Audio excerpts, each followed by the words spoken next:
Hello class. My name is AJ, and I'm doing my slideshow over experiment with a virtual social reality. Now, social reality is it's not real, but it can be reality. So, the definition of social reality is a dissonance from biology reality or individual's cognitive reality. Okay, so about the experiment. This is from chapter 7, page 235. At the University of California, Santa Barbara, a social psychologist by the name of Jim Blazkowicz. He developed an interest as soon as he walked in one of his friend's room at a reality lab. So, I wonder what his lab really looked like. Um, he was wearing a headset. Blazkowicz found himself facing a peak across a virtual deep pit. Although he knew that the pit wasn't real, he couldn't suppress his fear to bring himself to walk across the peak. So he is, in my eyes, trying to imagine the situation that Blazkowicz has put himself in. So he's walking into his friend's room and he see with these glasses on. Now these glasses are, once you get further into the slides, I have images of the glasses, and these aren't just like your regular, you know, polo frame glasses. These are like a video game glasses, so they're big and bulky. So by him experiencing that with the glasses on, it triggered a thought. My social psychologists have a use for virtual environment. If I was a social psychologist and I was in this instance with Blazkowicz and his colleague, I would take interest in it because it's like it's not reality, but the thrill of it is it perceives to be reality. So that was the first question that he asked himself. The second question was, might might they offer people real seeming experiments that a research could control and manipulate? Okay, again, this can be a situation that can be manipulated because he said, at the beginning of the passage was he knew that the pit wasn't real, but he still couldn't suppress himself to actually walk across the pier because he saw that a pit was underneath. The third question, might this allow social psychologists to study conformity?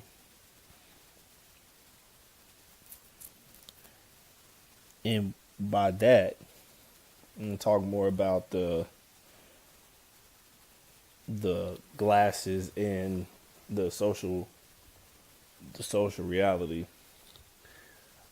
Okay, so it's kind of like a game, a virtual game. You put on these glasses, so you sitting in your front room and you see out the window. You put on these glasses, you see there's a dinosaur or something outside your window. I mean, anything that it can go both ways. It can be something that can make you happy, or it can be a life challenging thing that you want to overcome personally. And this is what I took from me first reading the passage from chapter 235. So you can put on these glasses, and they say you're afraid of birds. Some people have a natural afraid of birds. You put on these glasses, and the reality of the situation is there aren't any birds in your home, of course. Well, I hope not. But these glasses are going to show you that there's a house full of birds. This can be something that you can overcome to build your own self-esteem. Okay, and another one, you can use them to have fun.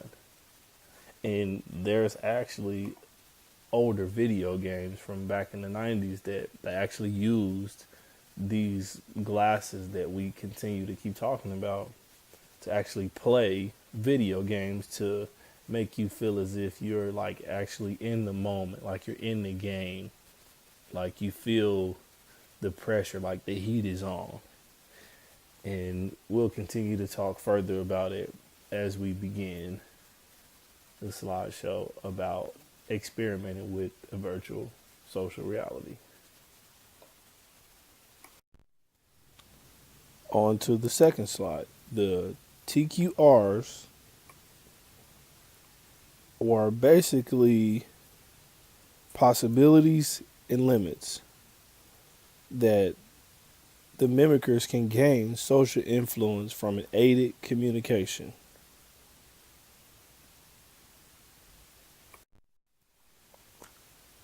For the researchers' hypothesis, the researchers predicted a chameleon effect in the participants would be more persuaded by the mimicking avatar than the non-mimicking avatar. This is how the research was designed. They wore headgear and gear to where they could listen, visual and audio, and the avatar would mimic what it saw. You turned your head left, turn its head left, so on and so forth. There were 47 female participants and there were 22 male participants in this design. After the participants saw and heard the message, they did a survey to see how persuaded they were. It went from strongly disagreed to strongly agreed on a 7-point Likert scale. The measurements were done to test the effectiveness of the avatars. The head movement was done to keep the participants' attention. To conclude, they did a mimicry detection test. For the graphics, everybody likes a visual, nobody likes audio. But these graphics are 3 images that shows you basically how the game worked, how the mimicry was detected, and how the game began. These are the glasses that they had to wear to demonstrate throughout the game. Essentially, the avatars mimicked the head movement of the participants, and it was persuasive from the results of the study.